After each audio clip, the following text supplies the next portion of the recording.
have a WBRC safety check for you tonight for those of you who use rideshare services. They're designed to keep you from drinking and driving, but they can also pose a very different risk. That's why one rideshare driver in our area created a nonprofit to draw attention to the issue and to advocate for passenger safety. That's right, and your reporter Lauren Harkson on your side tonight with the best ways to remain vigilant, Lauren, before getting into a stranger's car.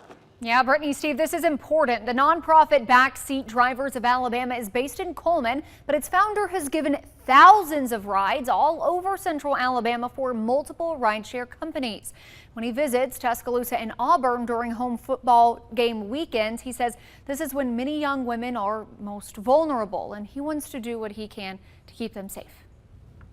Auburn has had the worst stories. Last year, there was a girl who was sexually assaulted by a guy pretending to be a driver. Just one of dozens of stories Joe Conkle has heard on the news and in his own car by women using rideshare services. Anybody can wiggle their way in, and even I think Uber would refer to them as predatory drivers. They purposefully position themselves so that they have access to young, drunk, vulnerable women. Conkle said enough is enough, and he founded Backseat Drivers of Alabama. These are our children. Some of them are from small towns. They don't know how bad the world is, and they're vulnerable. The nonprofit's purpose to raise awareness about the dangers riders can face. You know, it's something that's not really talked about. Like I said, there's only 2 organizations that I know of, and this is one of them.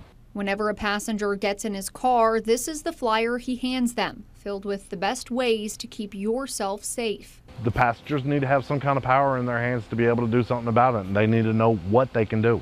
Like making sure the license plate on the car matches what's in your app, checking the child safety locks before the car moves, and utilizing the PIN feature.